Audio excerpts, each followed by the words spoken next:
castelo forte é o nosso Deus.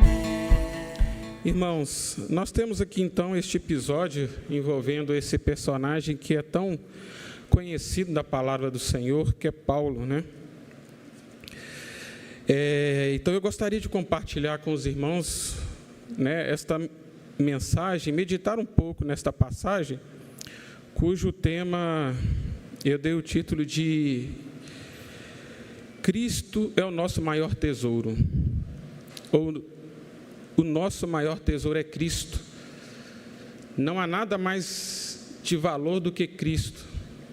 Então eu gostaria de compartilhar com os irmãos um pouco nesta passagem, meditando um pouco nesse tema também.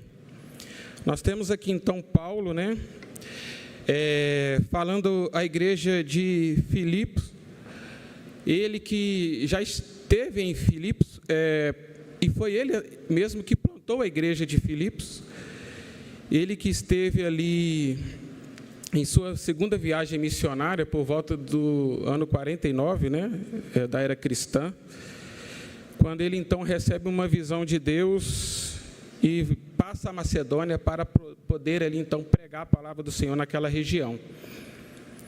Paulo então, conhecendo aqueles irmãos de Filipos, escreve essa carta para aqueles irmãos, com o objetivo de alertá-los, com o objetivo de falar a cada um, reafirmar a cada um o propósito, né, que cada um temos, né, aqui nesta terra, que é de buscar somente o Senhor.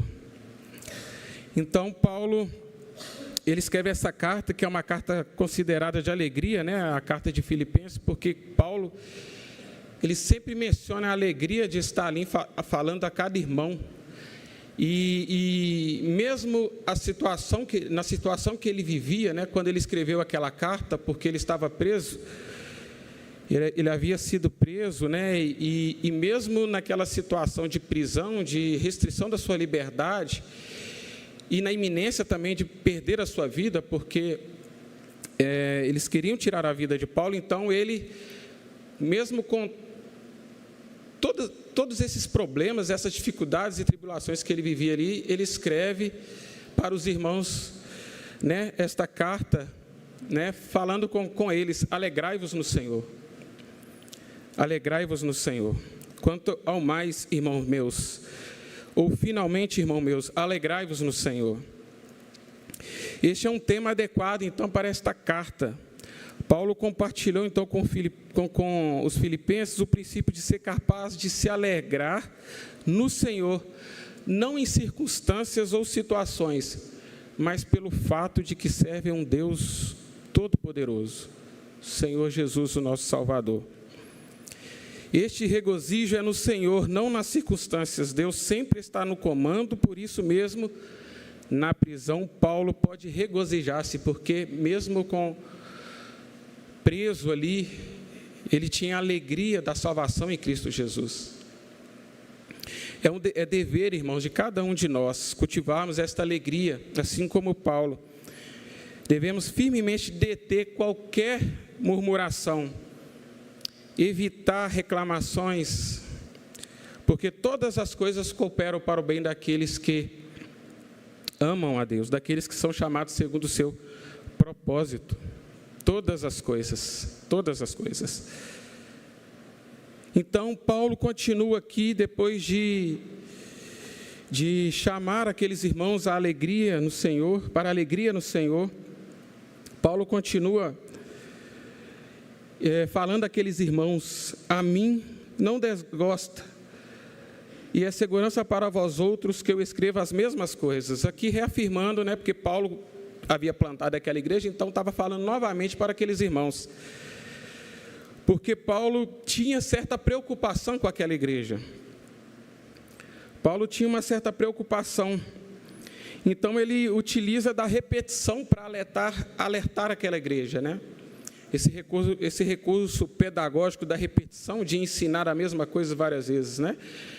Então, Paulo, ele fala àqueles irmãos da igreja de Filipenses para que eles não caíssem na armadilha preparada por aqueles que estavam dentro da própria igreja, pregando uma falsa doutrina.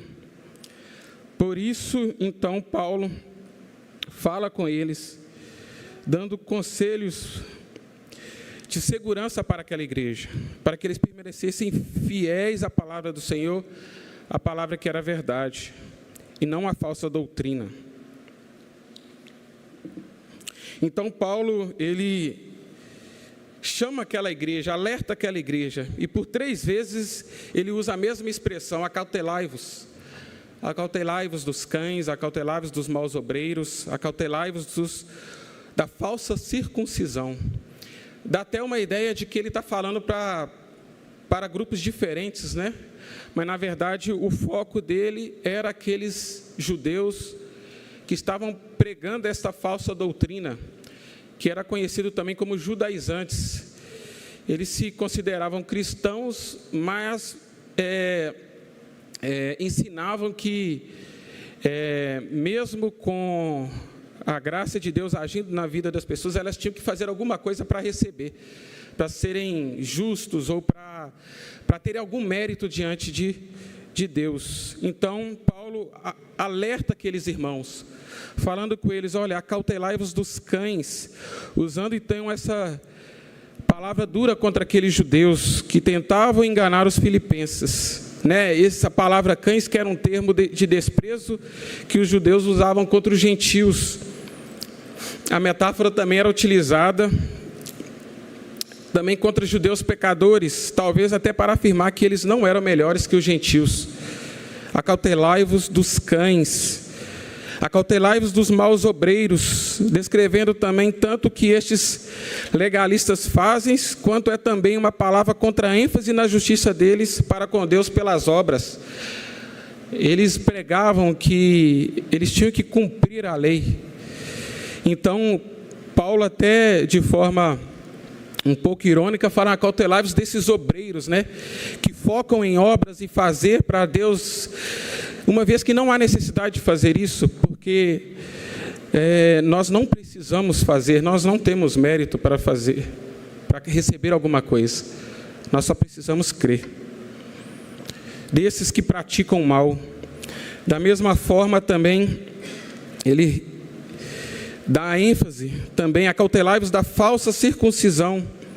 Aqui, outra dura referência à insistência desses judeus legalistas, que exigem a circuncisão para os gentios que queriam se tornar cristãos. Este falso ensino, então, que estava sendo incutido ali àqueles irmãos de Filipenses. Isso tudo era feito com a ideia de que alguém deve se tornar um judeu primeiro, antes de se tornar um cristão. Estes judeus legalistas ensinavam dessa forma. Eles não negavam que Jesus era o Messias ou que seu evangelho era o poder de Deus para a salvação. Porém, eles insistiam que os gentios convertidos apenas conseguiriam vir à plenitude do privilégio do evangelho através da lei de Moisés. Mas Paulo estava alertando aqueles irmãos para não acreditarem nisso. Aí no versículo 3 e 4, Paulo vem trazendo uma definição do que é a verdadeira circuncisão. E os versículos dizem assim: porque nós é que somos a circuncisão, nós que adoramos a Deus no Espírito, e nos gloriamos em Cristo Jesus, e não confiamos na carne. Bem que eu poderia confiar também na carne. Se qualquer outro pensa que pode confiar na carne, eu ainda mais. Estes legalistas judeus se consideravam os verdadeiros circuncidados e justos perante Deus, mas Paulo diz: não, esta não é a verdadeira circuncisão. Em resposta a esses judaizantes e a ênfase equivocada no rito físico que eles pregavam, Paulo afirmou que os cristãos são a verdadeira circuncisão, o verdadeiro Israel espiritual, para enfatizar que a transformação do coração, operada pelo Espírito de Deus, revela o verdadeiro significado da circuncisão. Então, Paulo está ensinando aqui que não é o ato físico que que vai mostrar a transformação na vida da pessoa, mas sim a operação, a cirurgia realizada no coração daquela pessoa, daquele irmão. Então Paulo está confrontando esse ensino daqueles falsos mestres, daqueles judeus que tentavam impor este conceito ali naquela comunidade. Paulo, então, ele define a verdadeira circuncisão como uma questão do coração e não da carne. Daí ele revela, então, 3 aspectos aqui que nós vemos na palavra do Senhor. Primeiro, servir a Deus no Espírito. Nós que adoramos a Deus no Espírito. Isso define a verdadeira circuncisão. Nós que adoramos pelo Espírito de Deus, em oposição à adoração carnal, adoração que é externa, que não vem de uma verdadeira transformação do coração da pessoa. Este é o primeiro sinal de um coração operado realmente pelo Espírito Santo, transformado. Uma adoração a Deus no Espírito. O segundo ponto também é porque nos gloriamos em Jesus Cristo. Nos gloriamos em Jesus Cristo. Isso também caracteriza aqueles que são da verdadeira circuncisão. A nossa alegria, ela não está na capacidade de fazer algo para Deus. Não.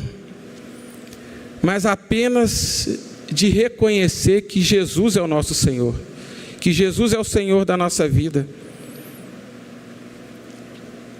A nossa alegria, ela está na compreensão de que Jesus é quem produz essa alegria em nós. Por isso nós nos gloriamos apenas nele, não no que nós fazemos, nesta capacidade de fazer algo para justificarmos pelo fato de que estamos cumprindo a lei. Não, nos gloriamos apenas em Jesus Cristo, e isso não depende de nenhum ato nosso. E não confiamos na carne. O terceiro ponto aqui abordado também por Paulo, aqui carne, a carne na Bíblia, né, traz alguns significados, mas aqui é com relação a obras mesmo, né? Esta é uma terceira característica da verdadeira circuncisão. Não confiamos nas obras, na carne, porque somos pecadores, irmãos, e não vamos conseguir cumprir a lei afinco, assim como Cristo cumpriu. Somente Ele veio perfeitamente e cumpriu a lei. Nós não podemos confiar porque não teremos condições de cumprir. Eles não confiam na própria capacidade de serem justos diante de Deus através de obras externas. Este é o nosso entendimento. Mas a nossa confiança, ela está somente em Jesus. Continuando, irmãos, Paulo, então, ele compartilha o seu próprio testemunho. Ele compartilha o seu próprio testemunho, o testemunho pelo qual ele passou. No versículo 4, quando ele diz assim: bem que eu poderia confiar também na carne. Dando continuidade aqui à sequência, né, do versículo 3. Bem que eu poderia confiar também na carne. Se qualquer outro pensa que pode confiar na carne, eu ainda mais. Então Paulo traz aqui algumas razões do porquê ele poderia confiar na carne. Aí ele traz um histórico, né, da vida dele aqui, a partir dos versículos 5, quando ele disse: circuncidado ao 8º dia, como lá em Gênesis 17:12, quando Deus faz uma aliança com Abraão e passa aquelas orientações, dentre elas a circuncisão da criança ao 8º dia. Então Paulo, ele é circuncidado, foi circuncidado ao 8º dia, diferente de gentios ou de outros irmãos que não tinham passado por este rito seguindo a lei. Da linhagem de Israel, um descendente de Abraão, Isaque e Jacó, um herdeiro da aliança de Deus com eles. Da tribo de Benjamim, uma tribo distinta pelo fato de que deu a Israel seu primeiro rei, Saul. Foi a primeira tribo que se alinhou com a fiel Judá quando Israel foi dividida ali em duas tribos, duas nações, no tempo ali de Roboão. Ela também foi a tribo que tinha a cidade, Jerusalém, dentro de suas fronteiras. Este é Paulo, hebreu de hebreus. Isso diferenciava dos judeus da diáspora, que não mais falavam línguas de sua herança étnica. Em contraste, Paulo foi criado pelos seus pais como um verdadeiro hebreu, observando toda ali aquela cultura dos hebreus. Quanto à lei, fariseu. Então aqui Paulo já vem listando 3 coisas que eram sua por escolha e convicção. Quanto à lei, fariseu, entre um povo separado, os judeus. Paulo era de uma seita elitizada, os fariseus, que eram notórios então pela sua devoção intensa à lei de Deus. Eles tinham se separado de toda a vida comum, de todas as tarefas comuns, para fazer como seu único objetivo de vida cumprir cada detalhe da lei. Este era Paulo. Quanto à lei, fariseu.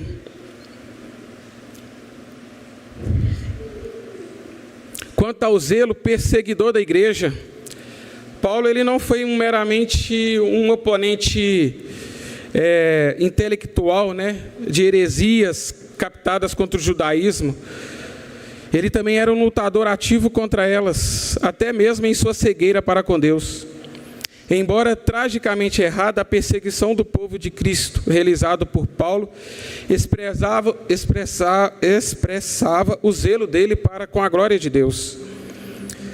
Embora errada, mas ele era zeloso, e devido ao seu zelo, ele perseguia cristãos. Quanto à justiça que há na lei, irrepreensível. Isso mostra também que Paulo alcançou o padrão de justiça que era aceito entre os homens do seu dia, do seu tempo, embora este padrão fosse aquém do padrão sagrado de Deus. Por causa de como a lei era interpretada e ensinada, então, havia aqueles que eram enganados a pensar que eles realmente eram irrepreensíveis, mas estavam errados. Em resumo, irmãos, se qualquer um podia reivindicar que agrada a Deus pelo cumprimento da lei e pelas obras da carne, esse alguém era Paulo. Ele era muito mais qualificado para fazer isso do que qualquer um, inclusive aqueles seus oponentes que estavam ali ensinando aquela falsa doutrina. Mas um dia, porém, quando Paulo estava de viagem, então, no caminho de Damasco ali, para perseguir os cristãos, ele então encontrou com Jesus. E ele viu Cristo em toda a sua glória e majestade, compreendendo que tudo que ele pensava até aquele momento ali não tinha nenhum valor. Ele disse: mas o que para mim era lucro, isto considerei como perda por causa de Cristo, e as considero como refúgio para ganhar a Cristo. Na mente de Paulo ali, tudo que ele possuía se tornou em débito, a tal ponto dele considerar aquilo tudo como refúgio. E a tradução aqui é como lixo mesmo, como algo inútil, algo que não tem valor.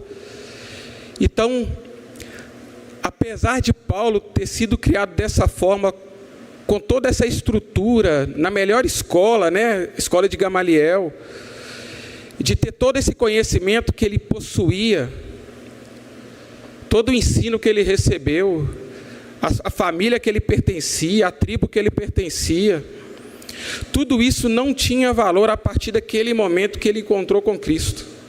Aquilo tudo perdeu valor.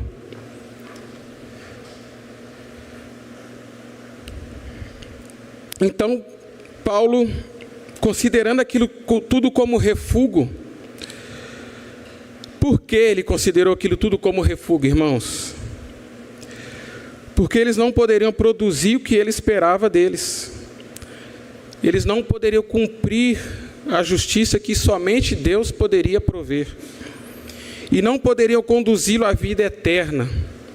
Assim, Paulo, então, ele renunciou a todos esses tesouros religiosos que ele possuía, de um conhecimento profundo a respeito da lei, de tudo mais que ele possuía ali, dando ele esse patamar, né, em que ele estava, porque não era o conhecimento que levava ele a um convívio, a um relacionamento mais íntimo e pessoal com Jesus.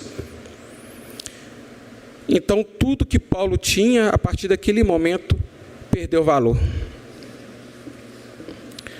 O valor superior de conhecer a Cristo. Foi isso que Paulo conseguiu a partir daquele momento.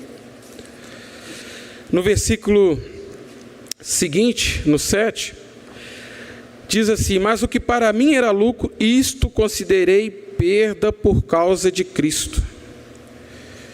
E neste mundo que nós vivemos de negócios e empreendedorismo, comércios,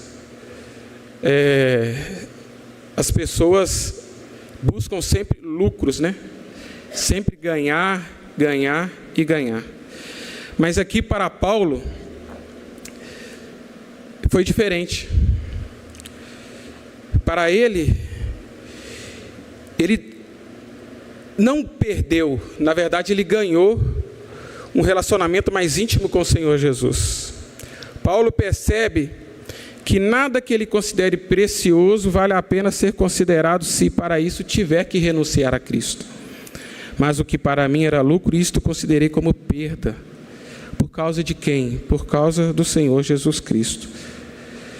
Qualquer um dos maus obreiros ali que Paulo estava chamando a atenção, alertando a respeito deles, ficaria orgulhoso de reivindicar esse pedigree de Paulo, né?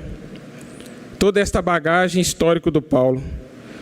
Mas Paulo, ele disse que passou a considerar como perda tudo aquilo que ele tinha por causa do Senhor Jesus Cristo. Ele passou a considerar estas coisas como perda, não tanto porque elas eram uma perda pelo seu caráter, mas sim porque ele escolheu considerá-las como uma perda. Não era algo ruim aquilo que Paulo estava perdendo. Para ele, para a religião dele, era aquilo que eles tinham aprendido e praticavam. Eles não foram considerados como perda porque elas eram prejudiciais a Paulo, mas porque essas coisas eram caminhos pelos quais Paulo buscava agradar a Deus, focando na carne.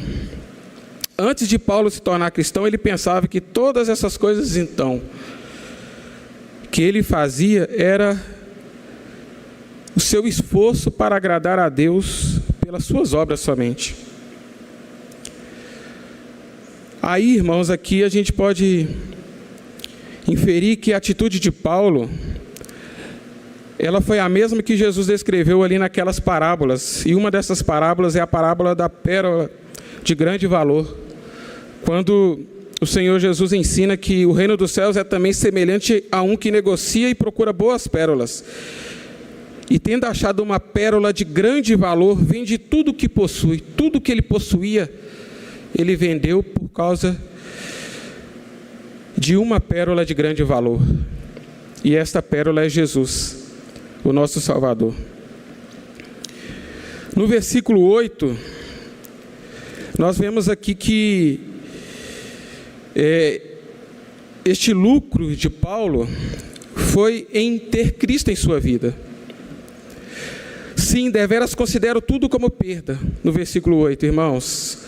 Sim, deveras considero tudo como perda, por causa da sublimidade do conhecimento de Cristo Jesus, meu Senhor, por amor do qual perdi todas as coisas, e as considero como refúgio para ganhar a Cristo. Paulo não apenas contava seu pedigree religioso como uma perda, ele contava era tudo. Mas ele contava porque esta perda que ele teve foi em vista da suprema grandeza do conhecimento de Cristo. Então, para ele, aquilo já não tinha mais valor.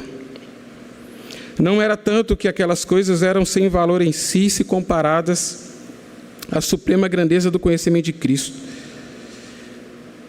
Comparando a Cristo, sim, elas realmente não eram nada.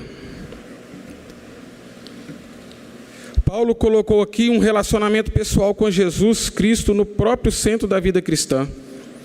Ele alegremente aceitou a perda de tudo pela grandeza desse relacionamento pessoal com o Senhor Jesus, por amor do qual perdi todas as coisas. Paulo tinha realmente sofrido uma perda de todas as coisas, para que ele pudesse ganhar Cristo. E isso é demonstrado, inclusive, nas circunstâncias sobre as quais Paulo escreveu essa carta, uma vez que ele estava preso. Então, ali naquela situação, já demonstrava que Paulo já não possuía mais nada, senão a esperança da vida eterna com o Senhor Jesus. E ele as considerava tudo como refúgio, como lixo. Tudo que ele havia perdido não tinha valor algum para ele. Ele usa então essa linguagem forte aqui, realmente para reforçar a ideia de que tudo que ele tinha não significava nada mais para ele. Não tinha mais valor. Ele então lança fora com repugnância mesmo tudo aquilo que interfere na sublimidade do conhecimento de Cristo Jesus, seu Senhor, nosso Senhor. No versículo 9, Paulo diz assim: e ser achado nele, não tendo justiça própria que procede de lei, senão a que é mediante a fé em Cristo, a justiça que procede de Deus, baseada na fé. O valor superior de receber a justiça de Deus em Cristo e ser achado nele, porque Paulo estava nele e podia renunciar à sua própria justiça e viver pela justiça que procede de Deus e se baseia na fé. A fundação de sua vida espiritual estava no que Jesus tinha feito por ele, e não mais no que ele fazia, cumprindo a lei. Estava fazendo ou faria por Jesus no futuro. É esta justiça que procede de Deus, baseada na fé, que Paulo então está expondo a grande diferença aqui entre o relacionamento pela lei destacada pelos aqueles judaizantes que queriam cumprir a lei a todo custo, e sua conexão pessoal com Jesus Cristo. A diferença está entre viver e confiar em sua própria justiça, ou viver e confiar na justiça de Deus mediante a fé em Cristo.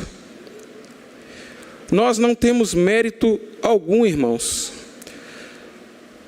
Se nós somos considerados justos, é porque Cristo veio a este mundo, cumpriu toda a lei perfeitamente, e nele nós nos tornamos justos. Porque, do contrário, o nosso destino seria mesmo a condenação. E sem merecimento algum nós recebemos esta justiça de Deus. E Paulo está ensinando isso aqui. Irmãos, nós não precisamos fazer nada para obter qualquer tipo de justiça diante de Deus. O que nós precisamos é ser encontrado nele. Porque é mediante a fé em Cristo que nós recebemos esta justiça, a justiça que procede de Deus.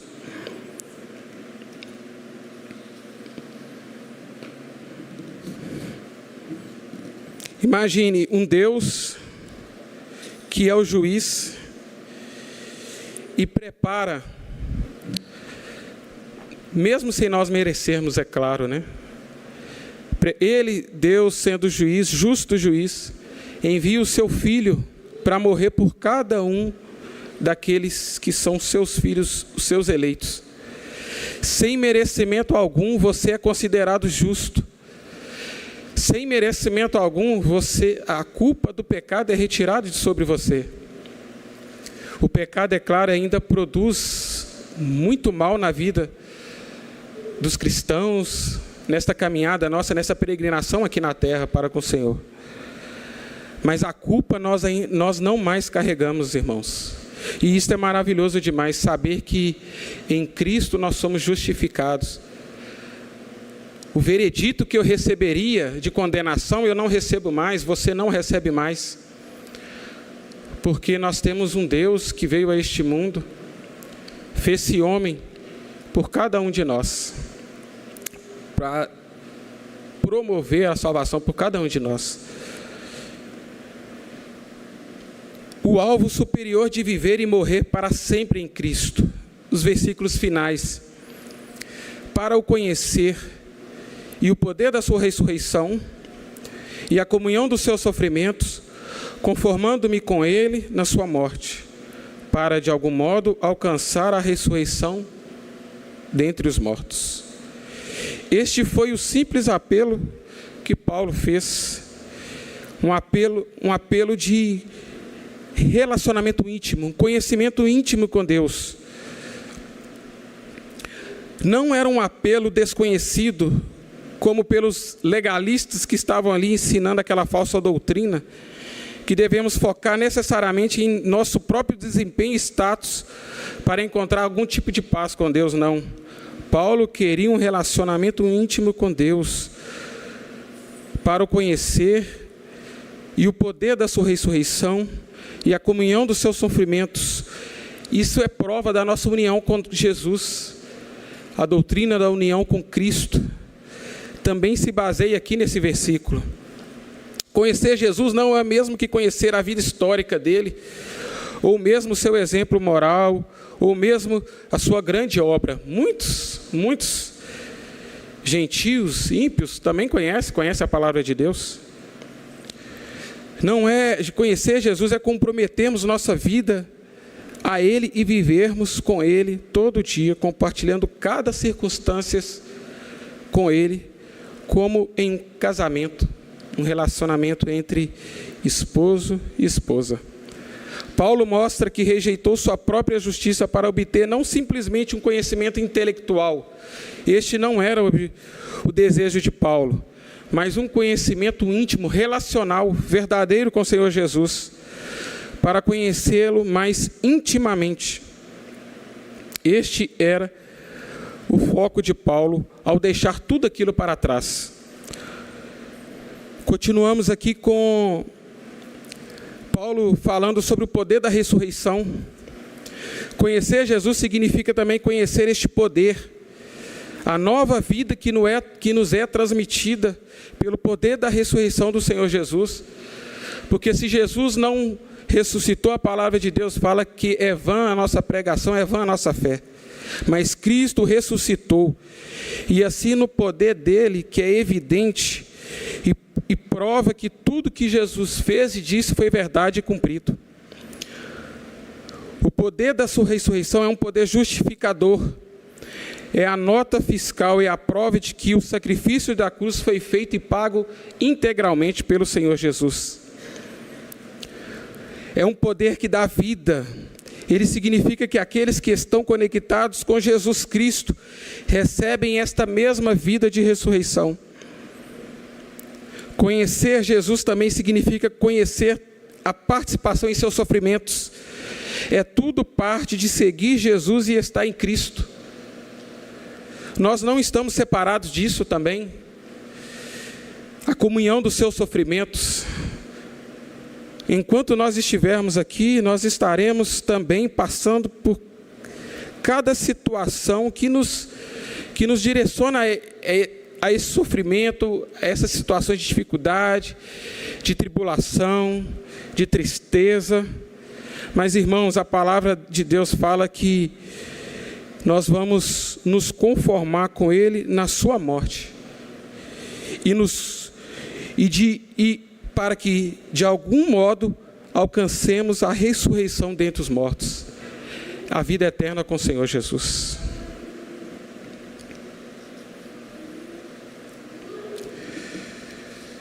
este era o objetivo que valia a pena de alguma forma para Paulo. O sofrimento vale a pena considerando a grandeza do objetivo da ressurreição dentre os mortos. Paulo não duvidou de que ele estava salvo, mas ele ansiava fortemente pela conclusão da sua salvação através da ressurreição do seu corpo. Isso era algo que ele ainda não havia alcançado, mas ansiava por isso. Paulo escreveu, então, irmãos, isto experimentando muito sofrimento. Sofrimento que nós jamais experimentamos. Mas ele escreveu esta carta sob a custódia ali daqueles soldados romanos. E isso não era meramente uma teoria ou alguma ideia teológica, mas realmente era uma conexão vivida que Paulo estava tendo com Deus. E que nós também precisamos ter este relacionamento pessoal e íntimo com o Senhor, deixando para trás tudo aquilo que não tem valor e buscando nos aproximarmos mais, cada vez mais do Senhor Jesus. Eu gostaria de concluir aqui, irmãos, dizendo que o coração e a alma de todo o cristianismo é o nosso relacionamento pessoal com Cristo. É de onde parte todas as coisas, de dentro do nosso coração. A nossa salvação, ela começa com o Senhor Jesus. A nossa santificação também progride com o Senhor Jesus. E a nossa glorificação se realizará nele também. Ele é a razão do nosso ser. E assim, mais valioso para nós que qualquer outra pessoa ou fato. O apóstolo Paulo sabia muito bem que o coração de uma vida cristã é construído de um conhecimento íntimo com Cristo. Por isso mesmo ele disse, sim, deveras considero tudo como perda, por causa da sublimidade do conhecimento de Cristo Jesus. Mas aí ele completa, porque esse conhecimento não é um conhecimento superficial, um conhecimento intelectual. É um conhecimento profundo e íntimo dele com o Senhor Jesus, porque ele completa aqui. Por causa da sublimidade do conhecimento de Cristo Jesus, meu Senhor. Paulo tinha Jesus como seu Senhor. Paulo estava debaixo do senhorio de Cristo. Por isso, Paulo reconhecia Jesus e valorizava ele como deveria ser valorizado, deixando para trás todo o seu histórico e o seu currículo para poder prosseguir para Jesus. E que Deus possa nos abençoar, irmãos, para que a gente também possa compreender dessa forma. Que Deus possa realmente completar em nossos corações, para que possamos deixar para trás tudo aquilo que pode nos tirar do caminho para Jesus, desta caminhada nossa aqui na terra, que pode nos afastar do Senhor Jesus. Que Deus possa realmente trabalhar em nossos corações, assim como trabalhou profundamente no coração de Paulo. Que Ele possa trabalhar para que o nosso coração seja moldado e transformado pelo Senhor Jesus a cada dia. Que Deus nos abençoe, irmãos, nos fortaleça e nos dê sempre a compreensão exata da sua palavra, para que possamos crescer cada dia mais no conhecimento da tua palavra, no ensino, na doutrina. Que Deus nos ajude e nos abençoe. Amém?